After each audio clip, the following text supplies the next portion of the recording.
Hey there, everybody, and welcome to the Android Central Podcast. It's episode number 81 for Thursday, December 8th, 2011. I'm Phil Nickinson. I'm your host for this little podcast and the editor of AndroidCentral.com, and I'm a happy guy. I'm not quite sure why I'm a happy guy, because we're going to talk a lot of unhappy stuff tonight, but some happy stuff as well. And with us, as we have almost every week, is Jerry Hildenbrand from the site. Howdy, everyone. And from England, we have Alex Doby. Good evening and good morning, everyone. Oh, that's right. What is it, like 2 in the morning there now? Yeah. Sorry. That's cool. And we have Mickey Papillon. You know him as the cell phone junkie. And I have a cold and I've been spit up on twice tonight, but I have a Galaxy Nexus, so all is good with the world. Dude, now it's a party. And from the Android Central Forums and the Great Northwest, we have Corey Streeter. Hey, everybody. How's it going? So, I'm having a beverage because I've had a good day. I've had a very busy day, but a fun day and a good day. Anything you guys want to talk about before we get going? How's everybody doing? Chat room, how are you guys? If you're joining us for the very first time, we do this live on Thursday nights with the live chat room in video, in living color, and anything else like 21st century in 3D. No, not in 3D. I hate 3D. No. How is everybody? I don't think 3D us would be legal. Yeah, probably not. That's not a good idea. All right, well, let's just get into it. I promised we will spend the majority of the podcast talking about the Verizon Galaxy Nexus or the Galaxy Nexus in general, and we still will, but there are a couple things I'm going to touch on before that. The first of which is Google Currents is finally live. We can finally talk about this. You guys don't know. This has been in the works for months. And I think I've done that video you saw today 4 times, not 3. I forget. It's been a lot. So it finally went live, and we can finally talk about it. It's very, very cool. Mickey, you've used Flipboard, I assume, on iOS, and I've glanced at it. This is being called a Flipboard competitor. It's, it looks like a really cool newsreader. It basically just pulls in RSS feeds, right, and spits them back out at you. Not quite like a normal web page, but more like a magazine. And I like it a lot. I think it's good. I'm not sure like where in my crazy workflow, it will fit in, but I think for a lot of people, it's going to be so much better than an RSS feed. It's more fun and so much easier offline than a website. It's a lot like the Pulse Reader is a really, really good one. This is a lot like that. I'm not sure it's quite as sexy as Pulse yet, but I think there's a lot of stuff that publishers will like because, literally the AC one, the Android Central Current Edition, they're called editions. I set that up in like 10 minutes. I did most of that. I think Google helped me out with a little bit, like on the header and the graphics, but the rest of that was me plugging in feeds, and really, really simple to do. You can monetize it. You can put ads in there. I can't say enough about how well Google set that up. So, Mickey, does it compare to Flipboard for you at all? Well, sure. I like the fact that there's RSS integration so that if you already set up stuff in Google Reader, you can push that over. I say that, and I still haven't figured out how to do it. So maybe it's easier than I think it is, but I can't get them to pull all my stuff in. But I do like the way it looks. I wasn't real crazy about all the default sources that they had in there because, of course, they started immediately updating when I downloaded it and installed it. And so I had to go in and delete all those as it was going. But, overall, I think it's all right. I don't know how this is going to fit into my workflow either. I think it's going to take me a little bit of time to figure it out. We don't count, though. We're not certainly normal. Nice. And I know, I'm not normal. But you know what, though? You know the thing I'm most excited about, though, is the fact that I went in to add a source today. And, of course, the first place I went was Science and Tech. And the first listing on here was Android Central. At the time, it was like 2,500 subscribers. What? Oh. Look. Breaking news, live. There now, too. Yeah, we're on top. Oh. We're on top of Gizmodo again. We're going back and forth. Awesome. Yeah, we were number 2, so it's us with 13,286 subscribers. Giz has 12,1953. All Things D has 11,000. Popular Science has 9,600. TechCrunch has 8,700. So we are kicking ass. Thank you very much, everybody. I'm floored. And I'm glad that people are using the service and trying it out. So I know Google spent a lot of time and manpower on this, and it's been a labor of love for them for a while now, if only for as long as they've been working on it. So good to see everybody that excited about it. I really, really am very proud of it and very impressed and glad they asked us to be part of it. What you think, Corey? I think it's awesome. I like it. I haven't played around with it too much, but it's cool. Man, a few words. Corey Streeter, everybody. All right, Alex. Alex, have you gotten to play with this yet? Because it's US only. I have, yeah. Some kind people sent me the APK, and it's very nice because, of course, it's actually blocked in the Google market anywhere outside of the US right now. So that kind of sucks. Not sure why that is, but it's very nice. It's got a really nice sort of magazine-like feel to it, and the only thing that kind of bugs me a little bit about it on the Nexus is that it's a little bit sort of jerky in places. Like performance isn't as fast as I would like. I don't know if that's something you guys have noticed as well. Yes and no. It's weird. And yeah, let's talk about the overall look and feel real quick. Nilay Patel from The Verge said this, and I've been thinking this for weeks and couldn't say anything out loud. It doesn't feel like a normal Google app. It doesn't look or feel like a normal Google app. It's got this secondary, menu down here on the bottom that really goes against ice cream sandwich, and the menu changes an ice cream sandwich. And it's just bizarre. I mean, it makes sense within the framework of this app, and that's fine. But in an ice cream sandwich environment, you're just like, okay, why do I have another back button or another home button? Or, I don't know. It's weird. I have a feeling that'll probably change at some point. And I'm trying to think back. I need to go back and watch the old videos that I did of this and see how much it changed.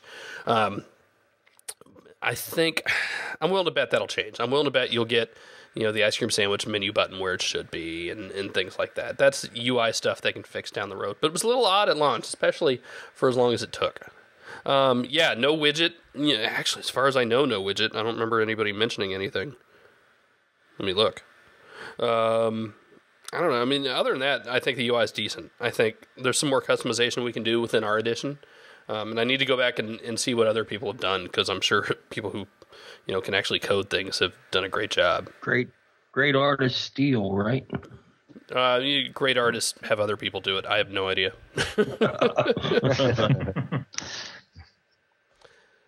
Anything else on Currents? If you haven't checked it out yet, we've got links all over the site. Go do it. Anybody? Yes? No? Subscribe. Yes, subscribe. Thing number 2 we want to talk about, the 10 apps for 10 days for 10 cents to celebrate 10 billion apps downloaded from the Android market. Awesome. Very cool idea from Google. And what's even cooler is how quickly readers picked up on it. Like immediately Monday morning, was it Monday or Tuesday? I forget. We start getting pinged on this, and hey, this thing's 10 cents. This one's 10 cents too. Oh, there's a third. And it's like, all right, something's up. Actually, somebody pinged us on everyone I saw. Yeah, somebody pinged us on Twitter. They're like, "Hey, SwiftKey's 10 cents," and all right, let's retweet it and see what happens. People got mad at us because you're taking money away from SwiftKey, and apparently we're not. So everybody, calm down a little bit. It's pretty cool. Yeah, I bought a bunch. I think I bought probably like 6 the first day. I had a bunch of them already. So we're in day 3. How many of you bought, Jerry? I have to admit, I bought them all. Even ones I'm never going to use. They're only a dime. I can't help myself. You might need it at some point. I have a problem. Anything else on the 10? I mean, there's not a whole lot to say. They're doing 10-cent apps for the next 10 days, and I think we had them all by 7 o'clock this morning. That was pretty badass. People are getting really good at it. So just do me a favor. When you send them in, send me the market link. Don't make me go get the market link. I'm lazy. It's like 6:30 in the morning. I haven't had coffee yet. Don't make me have more than like 10 browser windows open at a time. I'm just asking. From me to you. From me to you out there, please. Thanks. I'm trying to think if there's any apps that I really thought shouldn't have been 10 cents. But ADWEX is probably one of the most useful. SwiftKey is another one I love. The games are good. I mean, God, Asphalt, which is normally like $7. Yeah, that's what I was going to say. Yeah. You probably make it up in whatever you pay to download the extra half a gigabyte of data. But, right. Yeah. It's not just an icon you click on in Verizon's thing, and you have to download another gig of data just to use it, and then you got to pay for it. This is 10 cents. It's awesome. You have to excuse me turning my head and checking the football score every now and then tonight, but the Steelers are playing, so deal with it. So, shall we get to the meat of the podcast? And I know Mickey wants to talk about this. The Samsung Galaxy Nexus was supposed to come out today or tomorrow, 8th or the 9th, maybe, not really. Except for it's never actually been announced by Verizon, ever, at all. I mean, it's been announced, but the date hasn't been announced. So we started seeing dates pop up in internal screens. Engadget, I think, had one of the first ones that we actually saw that said December 8th or 9th. We've seen a bunch. And then all of a sudden it started disappearing. And so I asked Verizon, what's today? Thursday. So I asked Verizon Wednesday morning. I'm like, look, I know you can't tell me when it's coming out. Can you tell me when it's coming out? And they say, well, we have not announced when it's coming out.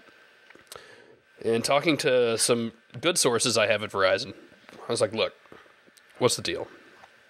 And basically, I mean, look, they haven't announced it. The date that was put out there, the December 9th date, wasn't really supposed to be announced even internally yet because it was still kind of up in the air. And I mean, how many of these rumored dates have we seen come and go? You know, we'll see a date pop up somewhere, but it's not a hard date. And just how many times before we figure it out? I mean, are we just playing the game? Are we the problem here? And I'll freely admit to being part of the problem. Do we need to let it go?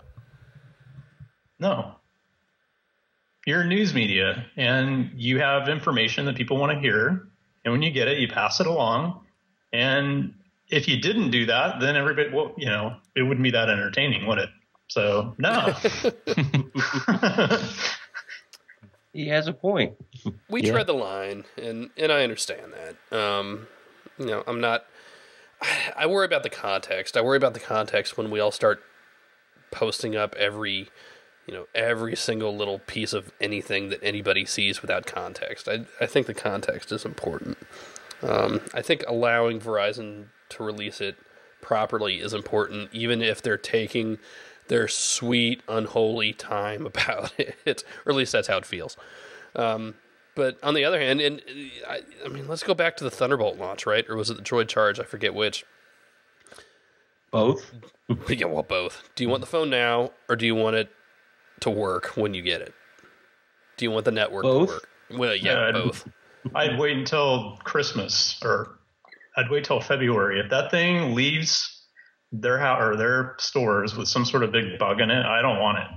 I want it to work well. I want it to work right. I mean, if they have to break a bunch of promises to make that happen, then I'd rather get it when it's done. If it doesn't come out before some other really cool device comes out, then I'll go with that other device. But I don't want to get a phone that's, you know, half baked and needs like 3 updates and all this trouble just to get the phone early.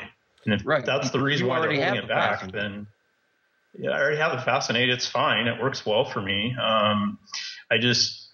I hate bugs. Like I hate things where, you know, the speakerphone doesn't work right, or there's some major thing that keeps me from being able to use it. So if there's something that they're holding it back for to get it fixed, LTE or whatever that is, keep it.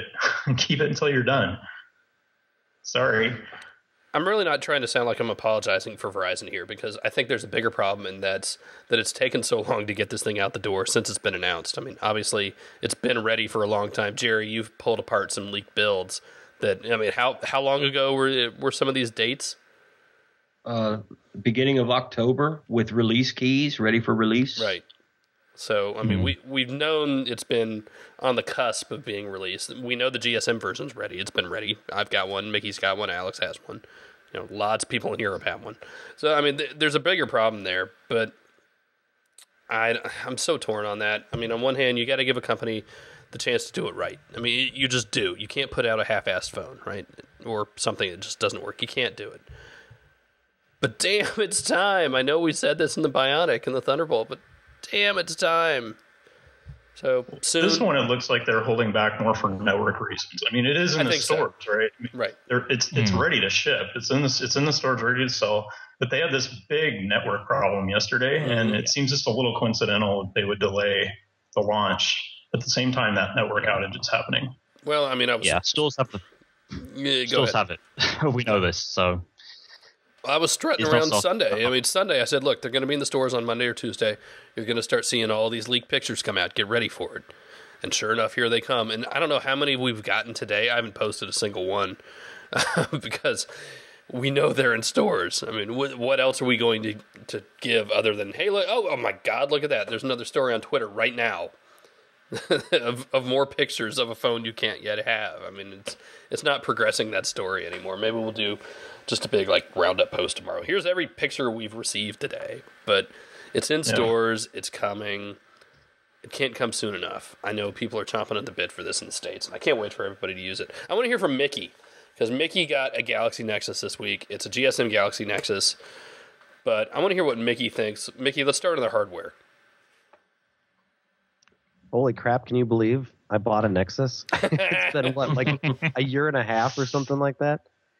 It's crazy. I've gone through a lot of Android devices, but they're all review devices, right? And this was the one that I've been waiting for, and I said, you know what, I really want to check it out, and I'm glad I did. On the hardware side, I'll just say this. There's a lot of pieces to this, I think, but the biggest one is, of course, this screen, and it's a beautiful screen. They did a really nice job with it, and I do. There's been a lot of talk about the Pentile display. Just get over it and don't even worry about it. This display is gorgeous. I haven't thought about that once. Not a single time. And in fact, I've even tried to look at it and figure out what people were talking about, and I can't figure it out. So it's fine. You're going to really enjoy that. There's talk too about the camera not really being all that impressive. And I know, Phil, you're going to refute me on this, but it's for everyday taking pictures. Mm-hmm. It's fine. It's a fine camera. It's as good as anything else that we've been using. The problem is we're now seeing these new standards. The bar has now been set at 8 megapixels, and they come back with this 5, and you go, oh, well, what's going on there? So there's got to be something wrong with the camera. It's not going to replace your point and shoot, but it's going to be the same as the phone that you probably have now, unless you bought something within the last couple of months. Yeah, so again, my thing about the camera, it's not as good as the Galaxy S2 cameras or the Infuse. Right. I mean, it's not a bad camera, but it's not as good as those. And the question is, why didn't they use that sensor? If you heard Miriam just totally bitch about that on the Engadget Mobile podcast I went on, she's right, I think. It's not the same and it's disappointing. But yeah, I mean, I wouldn't throw the phone away. But I am a little disappointed. Here's the thing. Would you rather they spend that money on the camera or the screen? Something you're going to be using every time. Don't make me choose that. No, don't make me choose that. But you have to when you're designing a phone. I know. Make compromises. I know. One thing we're not thinking about is who knows who Samsung is paying to license image processing software. Mm-hmm. Maybe it's not just the hardware. Google is pretty vanilla with it, whereas Samsung may have cut a deal with Kodak or Sony or somebody, and they have better software processing the raw image for its phones, whereas Google didn't. Yeah. Yeah. Right. So I mean, I'd like to go back though, because basically my point is I don't think you need to worry about it. If you're really still concerned about it, I'm guessing, Phil, you've posted pictures up. You can go over to the cellphonejunkie.com. I just posted up a bunch of pictures today in my second day thoughts. You can see for yourself what's going on with it, and it's going to be probably just fine for what you need it to do. So that's that. Now, I need to bring this up because this is I cannot get over it. I cannot get past the size. It is huge. 4.65. I cannot, in good conscience, say I would buy this phone again because of the size. It is too big. Oh. It's really hard for me because I'm so used to having a device where I can easily use it with one hand, and I'm not comfortable with it. And maybe with a couple of weeks, a couple of months, I'll be better. But I don't know. I'm really concerned about the size, and I'm used to having something where I can easily get from one corner to the other with a thumb and not have to worry about, sliding it up and down in my hand. I keep my phone in my hand a lot during the day when I'm walking around and stuff, and I don't feel secure with it holding it just because it is thin. It's a little slick on the sides. It's got kind of the textured back on it, but the sides are very smooth, and so it does feel a little slippery. So I don't know. Am I alone in this? Is the size really not that big of a deal, and I just need to buck it up and deal with it? I have small hands, and this phone is really big, and I don't care. And I'm adjusting the way. Seriously, I'm adjusting the way I hold and use phones because of this. How does it feel in comparison to some other things? It like feels better than a rock.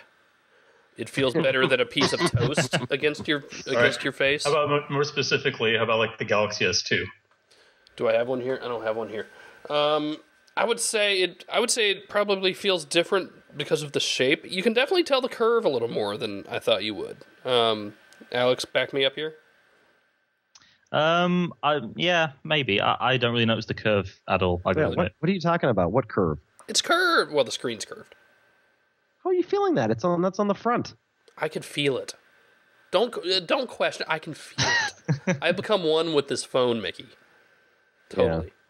I don't know. Okay, it's totally different feel than the Nexus S, and I like that. And I like the Nexus S the more I've used it, especially recently. It's wide. It's real wide, and that takes a little getting used to. And I think it's tougher to deal with width than it is height.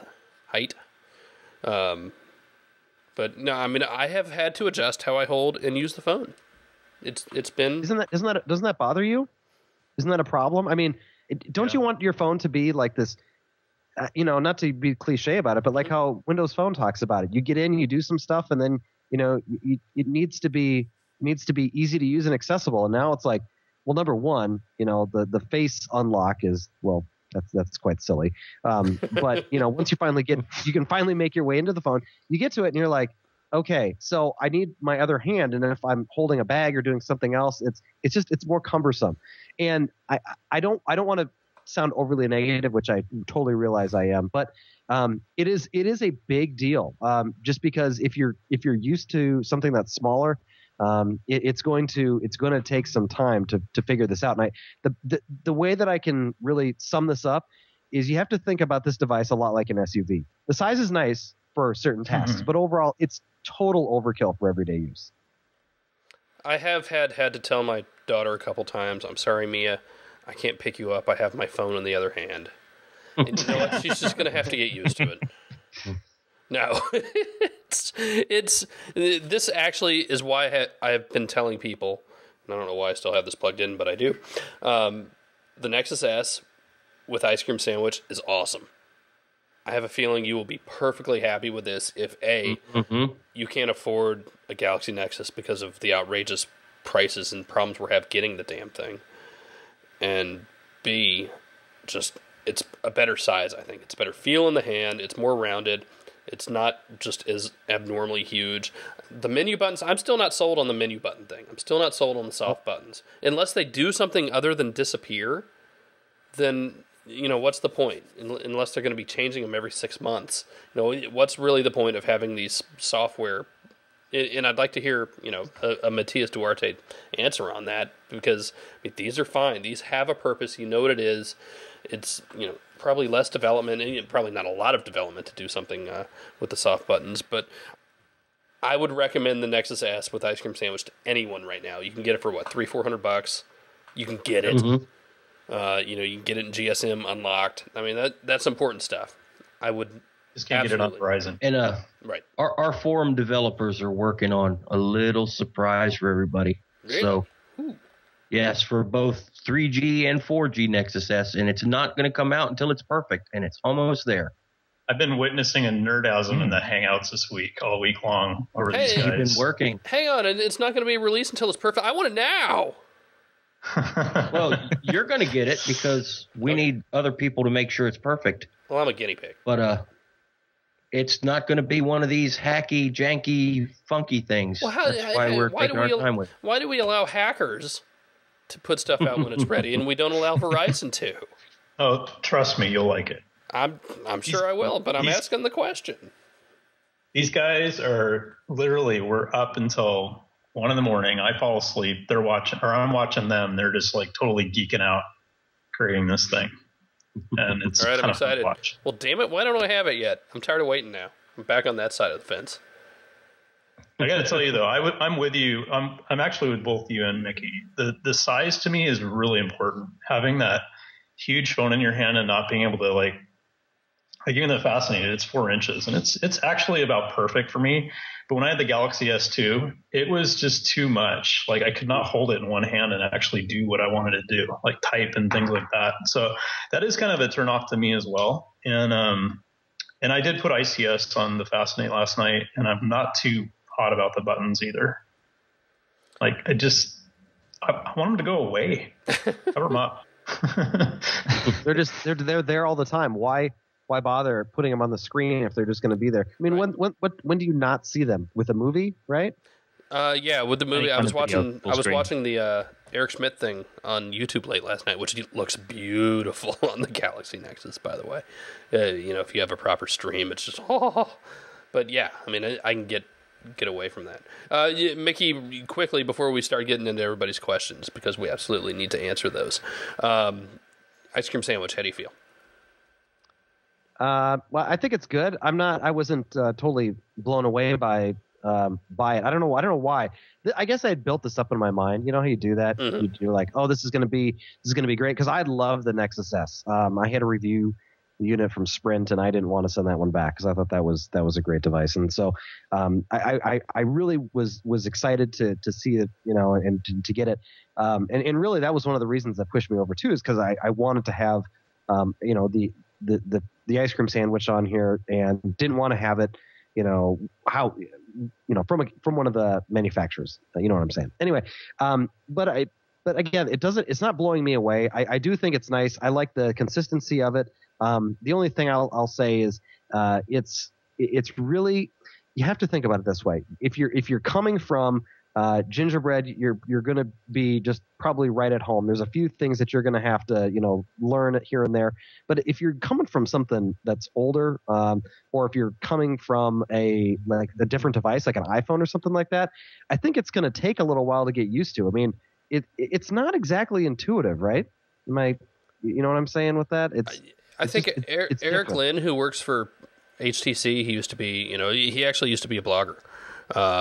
Worked for Phone Scoop way back in the day.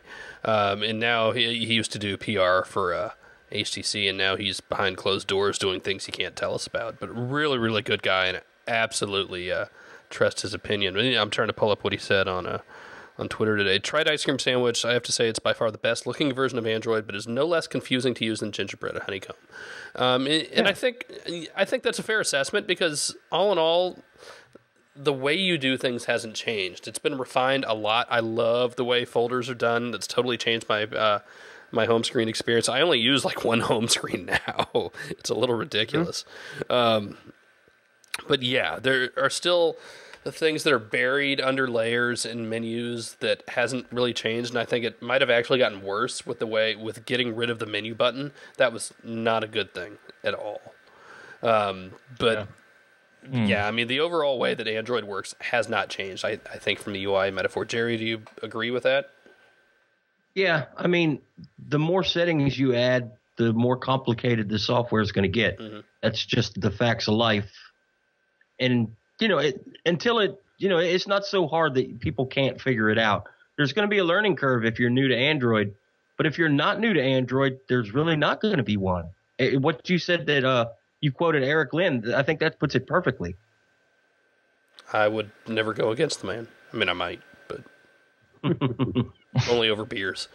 So, all right, so we dive into some of these questions. So we asked you guys you guys out there for questions that you have about the Galaxy Nexus asked on Twitter and Google Plus and in the forums. And Jerry has compiled, I think, a nice list. I'm sorry we can't answer everybody's. We have read a lot of them. There were a lot of really good questions. So if we didn't get to yours, blame Jerry.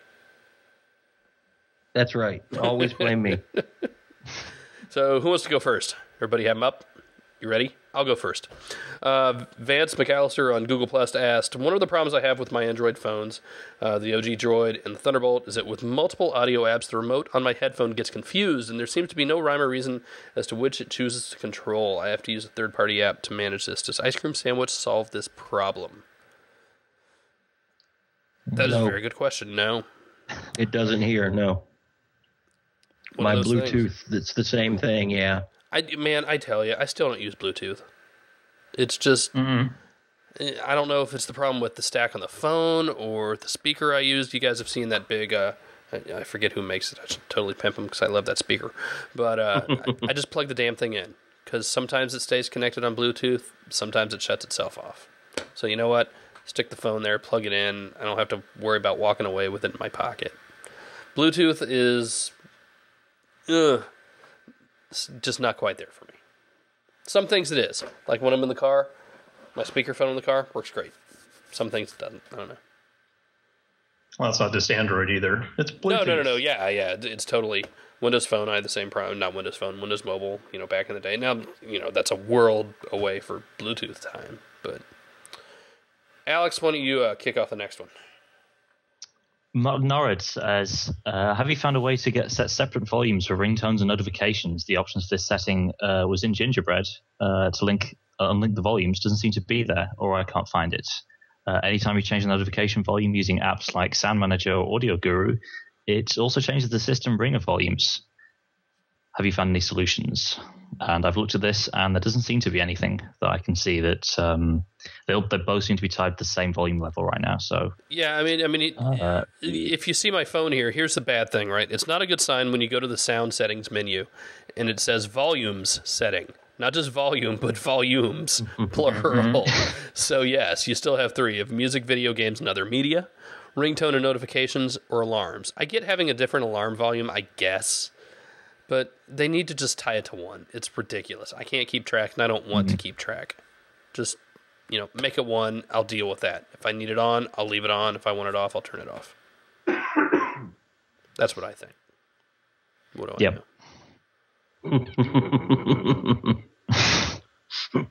Well, that's an example of usability, too, that Mickey was talking about earlier.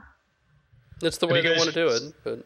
So have any of you guys with lucky guys with Galaxy Nexus been able to try out like Audio Manager Pro or any of those apps? Haven't allow you to do some of those things? No, haven't needed to. I just deal with it. You shouldn't have to, but I just deal with it. I rely on that heavily to be able to change different settings. As a general rule, if it works on Gingerbread, it should work on ICS. I've found. So I've only found a couple apps that I've had a problem with. My calendar widgets were not working for me for the first couple weeks, and I use Pure Calendar all the time, and I finally got it working right. And I don't know what the problem was, and it might be I just didn't have stuff on my calendar for the first time in a long time, and it just wasn't showing up. But I've had other calendar because I was trying a bunch to see if maybe I wanted to use something new, and had a bunch that just crashed. Corey and I, gosh, if anybody cares about the forums, and I forget, Corey, the email you sent me today, but Tapatalk just force closes an ice cream sandwich, or at least it does on the Galaxy Nexus. I think it did on the Nexus S too, right, Jerry? No, it works. That's the crazy part. It works fine on the Nexus S. So, we're seeing like here and there pockets of problems, but I guess it's... Don't panic about Tapatalk. Okay. I'm working with them directly to get that fixed. Oh, I'm absolutely not worried about it if Corey's on the case. There you go. All right, who wants to take the next one? It's like a good one for Jerry. Okay. Terry Cameron from Google Plus asks, can someone please explain to me why you can't just download Google Wallet from the market and start using it? It's just an app using the NFC chip. How can Verizon block that? It's only available in the market to Sprint Nexus S 4G phones. That's Google's decision, not Verizon's. I'm a Nexus S user, a GSM one, and I have learned to try to find some way to justify it in my head, and I'm no longer mad about it. But we have to point the finger at Google as to why Wallet isn't available for everybody. It's not good. I think it's just another poor business decision. And maybe it's the one they had to make to get it out there. And it was a necessary evil. But long-term, short-term, I don't know. NFC still has a long way to come. But well, they're saying a hardware limitation, no, because I sideloaded and it works just fine. Right. Yeah, no, that hardware limitation was BS, and everybody knows it. Anybody who's hacked Google Wallet on anything before knew it was bullshit. Horse hockey, in deference to Colonel Sherman T. Potter, who died this week. Respect, sir. Yeah, it's don't piss on me without the courtesy of calling it rain. That's all I ask. Right. Just be like, you know what? It's a business thing. Sorry, we can't do it. And I didn't. Verizon's statement was just horrible. I can't believe they put that out, but they did. Welcome to PR and journalism. Sometimes we swallow it. Sometimes we don't. You think we'll see it? Do you think we'll see it opened up at some point? I don't know. Part of me wants to hope we'll see that and better Google Voice integration. All the stuff that they partnered with Sprint. Mm-hmm. I hope we see that for the rest of the world, but I don't know. They're going to have to push it out internationally at some point, I guess. And I think that's going to be when it gets opened up to... Well, yeah. I think that's going to be when the other US carriers get it. Huh. All right, who wants the next one? It's interesting that an American company would be able to do things outside of the country and they can't do them within. Just saying. Kind of strange.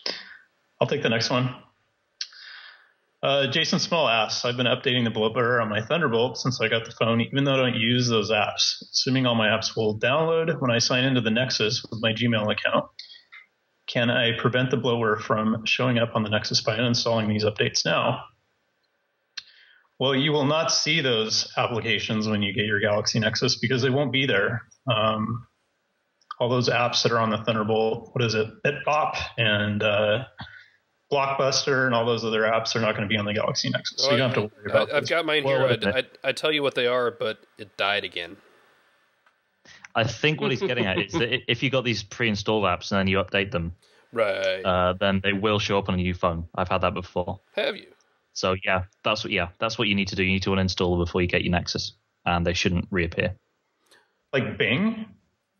It depends. If it's on the market and you can update through the market, then yes. That makes sense. Okay, yeah. That too.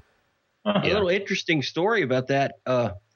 I've never had that work, and the only time it ever did was on when it wasn't on purpose. Apparently, one of the AT&T phones I was reviewing, I must have left that box checked because yesterday I reflashed my Nexus S with ice cream sandwich, and as soon as I signed in, it downloaded the updates to all the AT&T bloatware, things that I couldn't see in the market, things that I can't get to in the market, but it downloaded them and they worked. I've never had that happen. Wow. I'm not sure what's going on there. I mean, I certainly didn't want AT&T Navigator or my AT&T account on my phone. I don't use AT&T, but they opened, they worked, and I don't get it.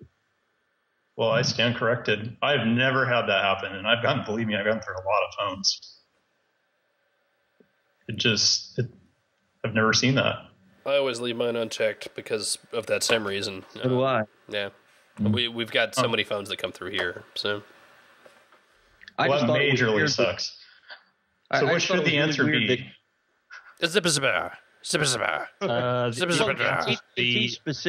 all your updates for all the bloatware. One at a time, boys. Start wipe your phone immediately. Like clean it off, uninstall everything you can. Sorry, no good answer there. I guess not. Who's next?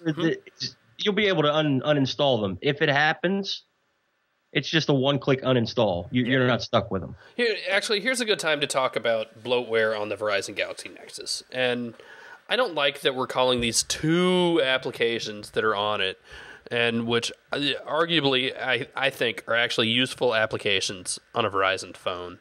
Yes, it absolutely goes against the Nexus ethos. And if you haven't read it, Sasha Sagan from PC Mag had a really good post today about how anytime you're dealing with a CDMA carrier, you're not, you're at the beck and call of that carrier. They have the last say because they're CDMA, and it's just the way it is for technical reasons. And if you haven't read it, go read it. Really, really good post. But Jerry, you did an editorial that, Jesus, this thing took off. It was incredible. It was a really good editorial. You pose the question, is the Verizon Galaxy Nexus, even with these 2 apps that you can totally disable and out of sight, out of mind, that, it's not like there are 7 VCast apps staring you in the face and Blockbuster and all that crap all day long. City ID. Yeah, I didn't forget about you. So is this still a Nexus phone, even with those 2 apps on it? And in a nutshell, what was your answer? Well, yeah. I mean, the days of an unlocked phone, take it with you anywhere you go, ended when CDMA carriers, like Sasha said, decided to get a Nexus. Mm-hmm. That can't happen. And with that comes a little bit of concession. Verizon needs those 2 apps to be on that phone. Google wants the phone to be on Verizon. It doesn't break the stock experience. It doesn't, I hate to say it doesn't cause any additional time to updates because it might put an extra couple hours on it, but it's not going to change the way the phone works for you, the way that Google's going to handle the updates, and the way you're going to be able to unlock it and customize it.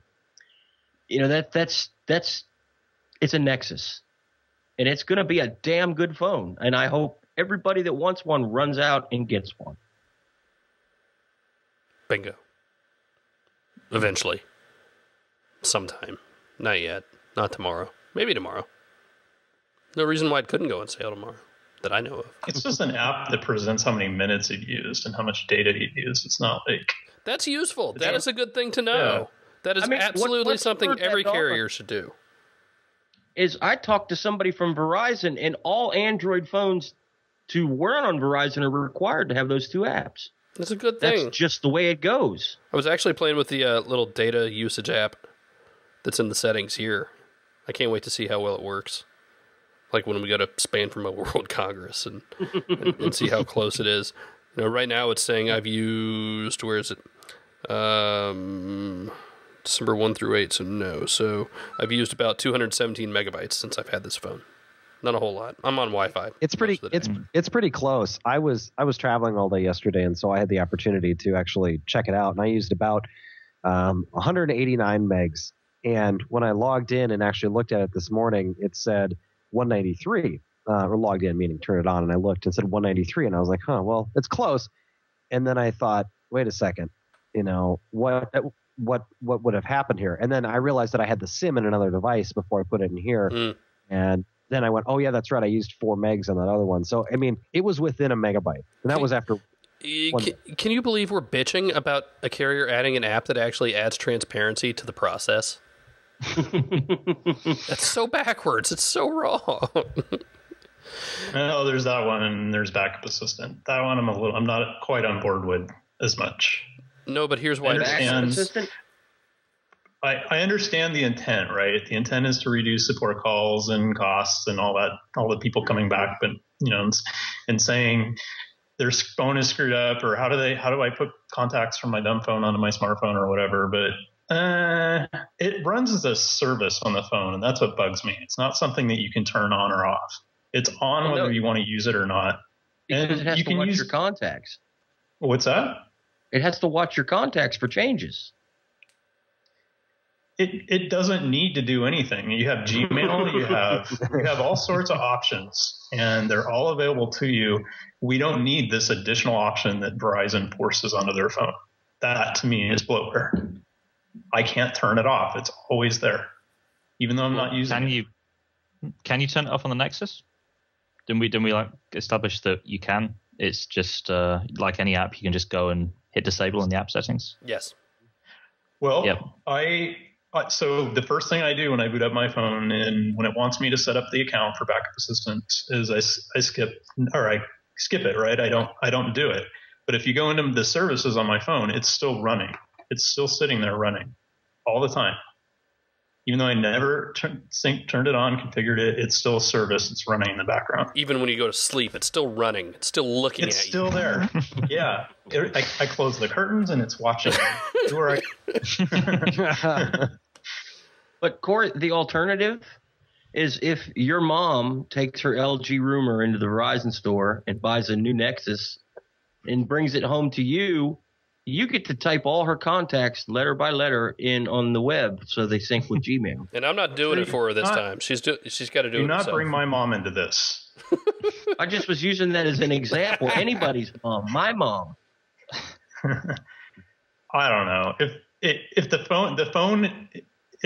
functionality of the phone, which it does, by the way, it could be a Gmail or all sorts of other options. You should always be able to get your contacts to come in there without Verizon forcing you to use their application to bring it in. You should, but not everybody does. Right. Sprint is functioning without it. T-Mobile is functioning without it. The only carrier that seems to have to do this is Verizon. No. What, HTC Sense has it built right in. That's not a Nexus phone. Neither are any of the other ones on Verizon that people are switching from. I mean, that's the point, right? Well, so the topic was the Nexus, right? Mm-hmm. But people are switching from these other phones to the Nexus. All right. That's all I'm saying. I just wanted to say no. I had that pent up. All right, next question. Next one is from Danielle, asking, or maybe it's Daniel. I don't think I could live without an LED notification light, which I love that Samsung and Google for including it. What has been your experience so far with using it? Can you easily set different colors and different notification types? So this is actually kind of a funny story, and I'm glad I landed on this question because I was pretty excited about it too. I'm a big BlackBerry user, and I love the fact that I can have notifications for this. But when I first turned it on and I was kind of looking around, and really all you can do is set to have the light blink as far as like activate or not activate. So and I had kind of heard that there was this app that was out there called LightFlow, and LightFlow allows you to adjust the color because I guess there's 4, 5, 10, I don't know how many colors, a bunch of different colors in it. So you can change the colors. So I'm like, oh, cool. That's great. I'll go grab that. So I go into the Android market and go to install it. And you know that the piece that pops up that tells you what information it's going to have access to, that permissions. The permissions. I never read it. Well, I read this one and got really scared because an app was asking to have pretty deep access to a lot of the things in the device, because of course it'll notify you for things like SMS messages. So then it says it can log the SMS messages or whatever it says.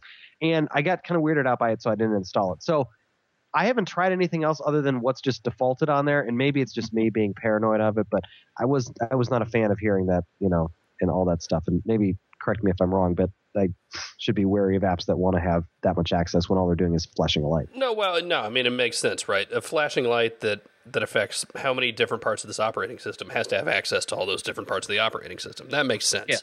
Yeah. Right. I don't think you need to be scared of it. I opened the app and saw all the settings and just got a headache. And I was like, you know what? Maybe 5 years ago, I would have wanted to tweak all of these little settings, and it's good that you can. So absolutely, if you want to do that, go get LightFlow, go get some other app that does it. It will, make your life easier or harder depending on your outlook, I guess. I'm kind of old and tired now and don't really want to customize my notification light to every little thing. But it's there and you can do it. I'm more unhappy with the notification light being where it is. I'd so much rather it be up top because my eye is just trained to look up there. But it's interesting where it is, and it's hidden and subtle, and like the LG Revolution that threatens to blind you with that thing. I think hardware-wise it's done very well. Software-wise, maybe build those customizations in, but for a Nexus phone, I could see that. For actual 100%, consumer whatever phones, no. That needs to be a third-party thing, and that kind of third-party app will have to have those permissions. And here's the thing: if there isn't a ROM out there or some sort of mod that lets you change these things with a notification light already, there will be in the next month or so. I guarantee it. Yeah, absolutely. Here's the one, by the way, that got me. Read Gmail. It allows the application to read your Gmail. Well, yeah. Read my Gmail? How about just notify that there's? I mean, I know that's just kind of the default what it has to say. But what are you reading my Gmail for? I hate to tell you, but Google's already reading your Gmail, Mickey. Yeah, but that's fine. Google can do whatever they want. But Rage Consulting Limited, why do they need to read my Gmail? I know it's the default word. Maybe I'll just install it. Whatever. Do it. do it. Nothing But Nexus asks, will rooting screw up the ability to do over-the-air updates? Do you have to reroute after an OTA update? Jerry, thank God you're here. Rooting screw it up? No. There's a good chance that you won't be able to get an OTA while you're rooted. So you just unroot, fix what you did, or you take the lazy man's way out and just grab the image file and one command and you flash your phone back to stock and then you get the OTA. After the OTA, yes. Which is normally what I do because, I'll be running some ROM and then have to test, right? But I'm too lazy to go back and add what I took out. Do you have to reroute after the OTA? Yes. The software is very easy to root, but it doesn't come to you where apps can have super user permissions. That's just not safe. So whenever you get any type of software update, you have to give the apps permission to use root again yourself. I was trying to remind myself this week of exactly what root access means, and I guess it's a good time to talk about it. Really, and maybe I'm not explaining this right, but really all a rooted phone is a phone that has the core of the operating system where Linux has read-write permissions and all that crap on all the different partitions and folders or whatever. So a rooted phone has those opened up. So instead of it being read-only, it's read-write. Well, a rooted phone, there's a file, a little program, if you will, that allows one user to act as another user. And what we're doing is allowing a normal user to have root permissions and do anything he wants on the system. Gotcha. I'm just nodding my head. Some of it still goes over. But yes, you're right. That's what we do is we get around those permission restrictions that they've placed on the normal user. Okay. I always think of it as, you boot into Windows and you can get to your My Documents folder if you're a user. But if you have sysadmin privileges or an administrator, you can get to your Windows folder and do all sorts of other stuff too that you would normally have access to. Don't get me started on access permissions on the new Windows 7. Don't get me started on that. Right, who was the next one? I'll take the next one. Geocab asks, I'd like to hear how the quality of the speaker is for listening to music, watching videos, and as a speakerphone. How bright is the notification light? How good is the noise cancellation? You do not want to hear the speaker. Oh, boy. Yeah, the speaker's a phone speaker. It's kind of tinny. It's horrible. Oh, boy. It's all right. It's nothing special. It's crap. Yeah. I have it cranked up all the way, and I can't hear any notifications, like when you're doing normal activities. Yeah. It's not good. It's disappointing. So what comes after the Galaxy Nexus? Don't buy it. It sucks. It's horrible. No, you're going to have a disappointing speaker experience. Unless Wolfram makes the sound hardware, then that'll be fixed in a week. Really? Yeah, with Voodoo sound. Well, makes a hell of a difference on the Nexus S and the Galaxy S. The first ones. Well, let's hope. The notification light is a notification light. It's kind of bright in the dark, I guess. It's different because it's more. It feels like it's more under the glass, like it's under the dark. There's you have the screen and then you have this dark, more opaque spot down here at the bottom, and it's tucked behind that, so it's a softer kind of light. I think it's different. It really does feel different. It's kind of multicolored around the edge as well. Yeah, it's not like pure white. It's got a little rainbow in it as well. I see some pink and green. It's got a beautiful floral bouquet. I don't know. Where were the other parts of that? Or was that it? Did we get it all? Watching videos, awesome. Noise cancellation was the other part. Works okay, I think. Yeah. About as well as any other phone with noise cancellation. Phil called me the other day, and it sounded just fine on my end. Cool. I tell you, I love the new phone dialer app. I think they did a really nice job with it, of not hiding the end button. It's just this big red bar that goes across, and it makes it really easy. I think they did a good job. Next. Nobody. Trying to find it. I'm just trying to work out how I'm going to pronounce this name. VICW926A4. Yep, that's the one. asks on my Droid X, data stored on my SD card is protected from the factory data reset, which really comes in handy during recovery of app backups and data.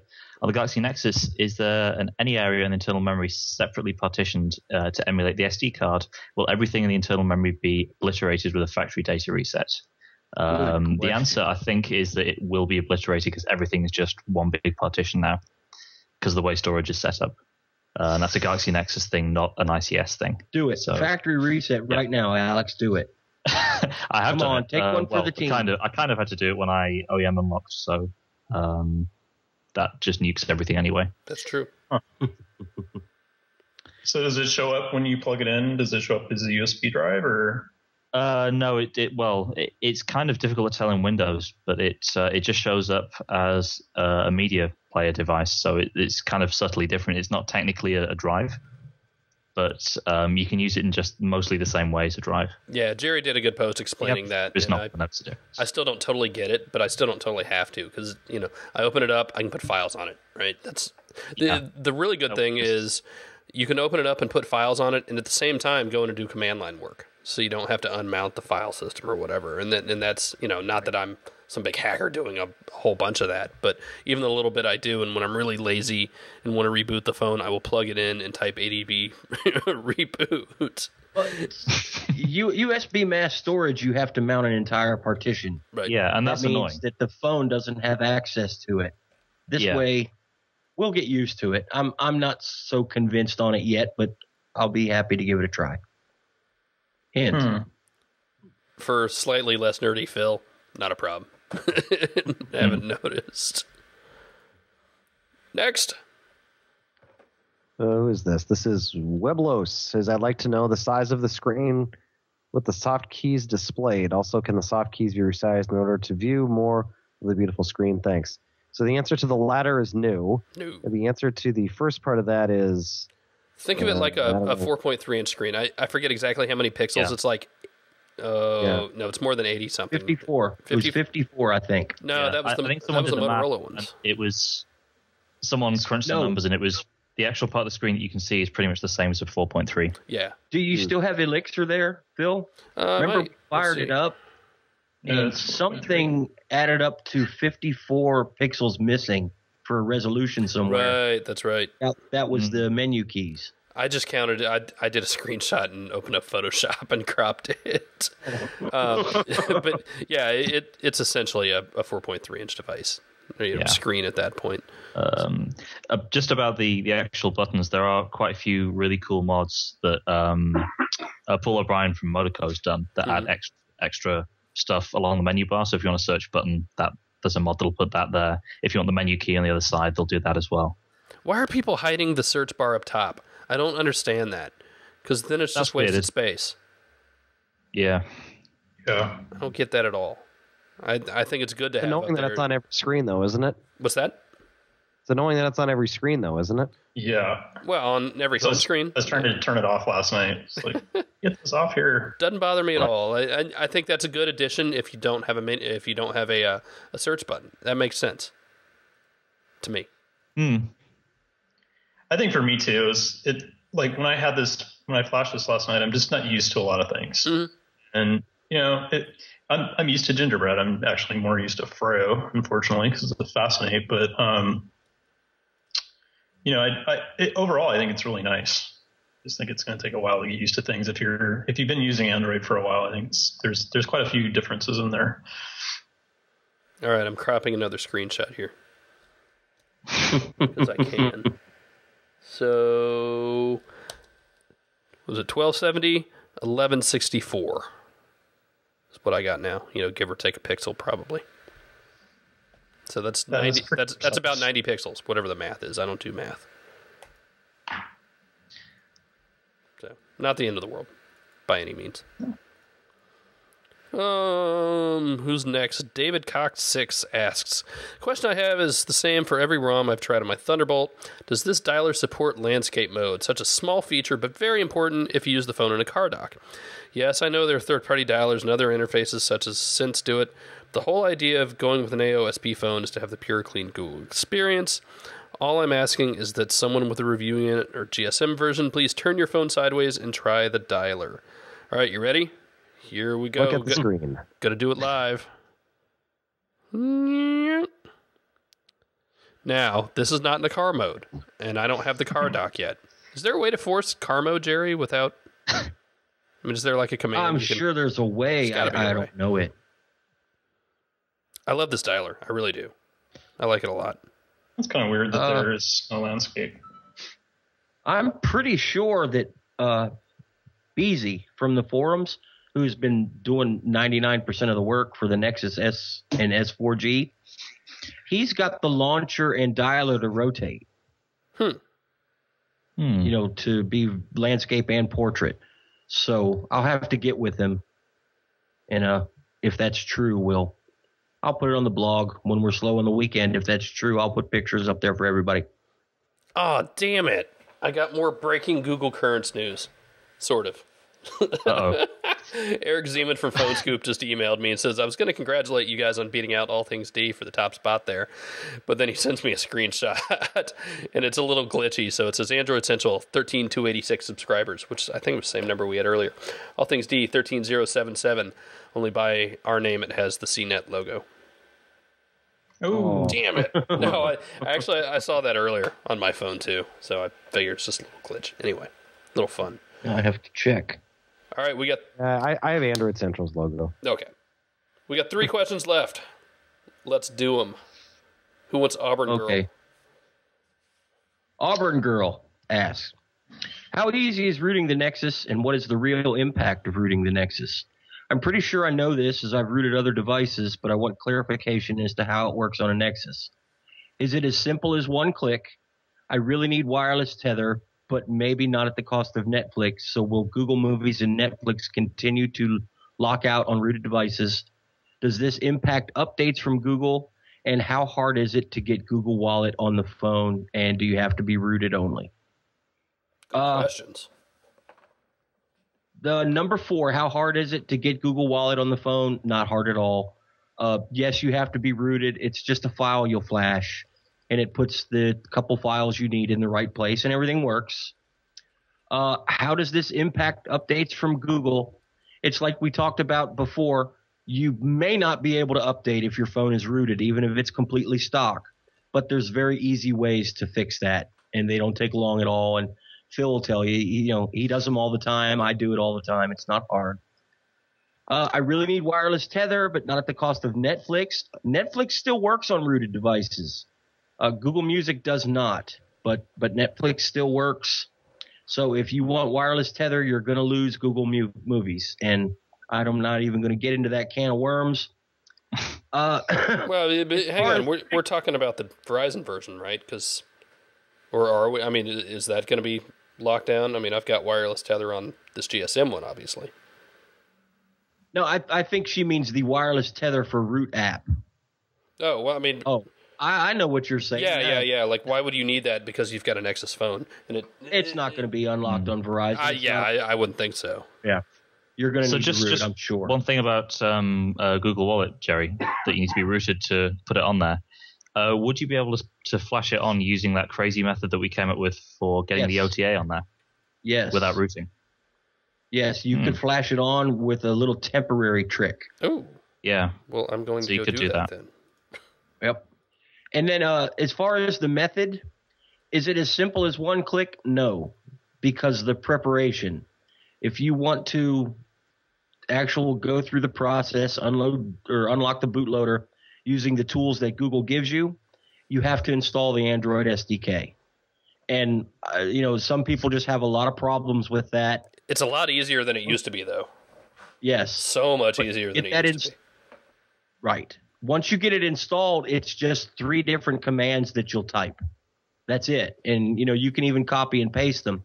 So it's not hard, but you'll need to get the developer tools on your computer. Hey, and those tools work Mac, Linux, Windows, whatever. And something about the bootloader, even if you think you might ever want to root or do anything, I would recommend the very first thing you do is go ahead and unlock that bootloader. Because once you do that, then you can load a custom recovery and do an Android backup, whatever we call it now. Right. Then you can back up your phone and do whatever you want to it. But, and I made this mistake and I know better. So I had the phone for a couple days. I was like, oh, wait, I need to unlock the bootloader. Wipes the phone. Unlock the bootloader first if you think there's ever a chance you're going to want to experiment with this stuff. Because, the great thing about once you unlock it, you put custom recovery on there, clockwork, whatever, and then you can back up the entire phone at once, play around with it, do whatever you want, and go right back to where it was when you left off. But if you haven't unlocked the bootloader, you have to do that first, and it's going to wipe your phone. So as soon as you get this thing, I highly recommend, if you ever think you're going to want to hack anything onto it or experiment or mess around or whatever, unlock the bootloader first. You can always lock it back later if you have to send it back in or whatever. Yeah, and something that's worth mentioning about that is if you do unlock the bootloader, it will wipe everything on the USB storage as well, because it's all one partition. So you lose all your photos and videos. Anything else on there will go bye-bye if you do that. And it's worth mentioning that Google just put out the stock images for this phone. So that was something I never realized that they hadn't put those out for the Nexus S, Jerry, right? Yeah, it took a while. Yeah, before we got anything even resembling it. Because we had them for the Nexus 1 through whatever means. But yeah, so like if you really, really screw up, you can take these and I guess, Jerry, we need to have instructions on how to run that completely back. But really, you just say, all right, but it's as simple as saying, all right, copy this image, because that's what these things are. Copy the image from the computer, flash it onto the phone, and it's completely back to stock. Really, really good on Google for putting those out there. Yeah, if you've never used a unlocked bootloader device with fast boot and you like to hack, you're in for a treat. It's beautiful. Yeah. So all the scripts and everything to get the Thunderbolt or the Evo 4G or just any of these other phones, it's so nice doing it with. This is what I was talking about last week. It's just so much easier dealing with the Nexus environment for stuff like that. So much you don't worry about it. Oh, there I go again. Sorry. 2 more. Mac58 asks, will the OS be fragmented even more by having to offer separate updates for both GSM and LTE versions, similar to the Nexus S on Sprint and AT&T? I guess the answer is kind of yes and no. One will get an update before the other. I'm guessing it's probably going to be the GSM one that gets it first, just because it's the actual reference device, and I'm sure that's going to piss off a lot of people on Verizon. But on the other hand, you're getting updates straight from Google, and they're normally pretty fast with this stuff. And one thing we need to start remembering now, so it doesn't reach some sort of boiling point later. If you have the Verizon version and you get an update, and your friend has the GSM version and doesn't get an update, maybe he doesn't need it. The Nexus S 4G got a couple updates that the Nexus S didn't get because it didn't need. So you can call that fragmentation if you want, but with Google at the helm, it's just a matter of a few days. Yep. We haven't seen gross problems, I think, from the Nexus S 4G. And I agree that, there's going to be some, and it sucks away manpower when you're dealing with more things rather than one, but not overly worried about it. It will be interesting to see with, this is Verizon's first Galaxy Nexus device, so it'll be interesting to see how this plays out any differently than the Nexus of the past have. I guess we don't know yet, right? Just trying to plant those seeds of doubt and make our lives miserable. I want Jerry to take the last one. Okay. M. McCrary, New Jersey, Experiment 626, and Mac58 from our forums were all very concerned about whether or not Google will send out updates directly.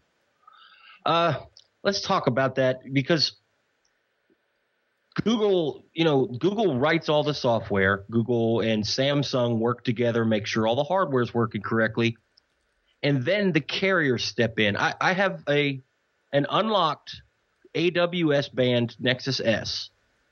T-Mobile ran that update the last update before I ever got it, to make sure that there's no problems on their network. The carriers are testing this software now as it is. That's all that's going to, that's the only thing that Verizon's going to be involved in. They've got their 2 apps. They're going to send them to Google or Samsung to get baked into the ROM. Then they're going to send the entire ROM to the people at Verizon. They're going to flash it, make sure it does okay on the network, make sure those 2 apps work well. If they do, done. Google can send out the update. It's not going to be, boardroom decisions. Well, we want to tweak this color, so let's hold the update back. None of that crap's going to go on. Hopefully.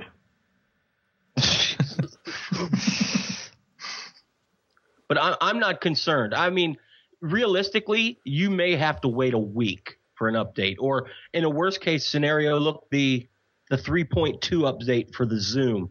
It took Verizon 2.5 weeks to get theirs out, longer than the Wi-Fi one.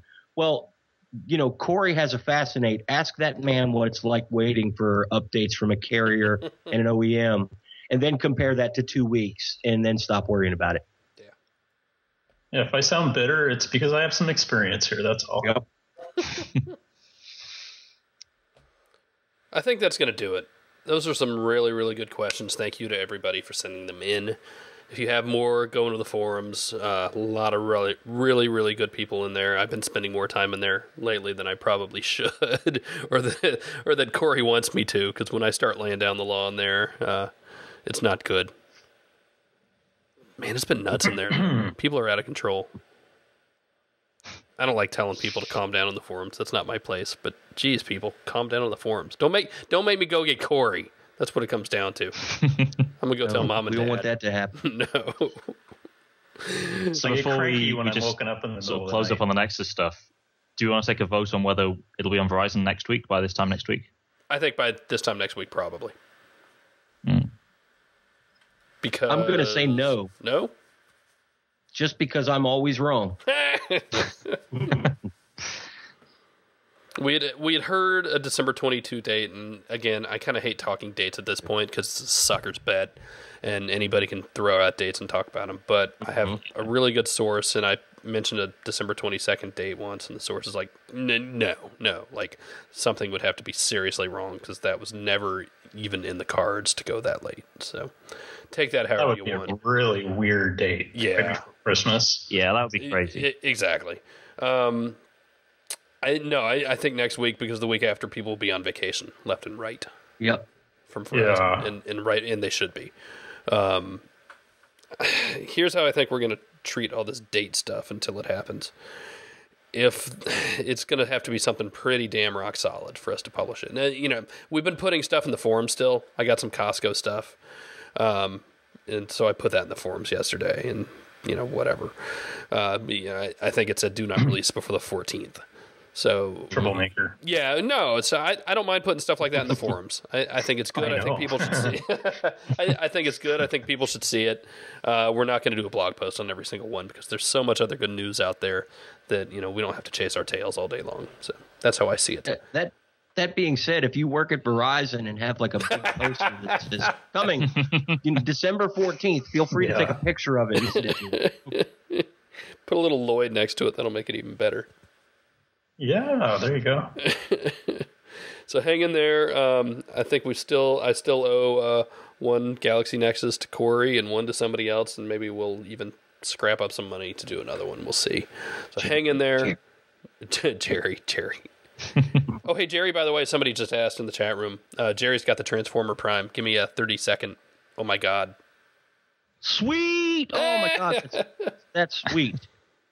I spent all afternoon playing games instead of working, and all my games run so good on that damn thing. How do you like the keyboard? Shine run. Oh, you could lock me in a room with like 12 cases of beer in the Prime, and I'd be fine till the battery ran out.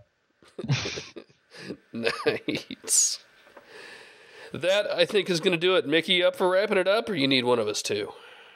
Let's do it. If you'd like to get in touch with us, you can send us email to podcast@androidcentral.com.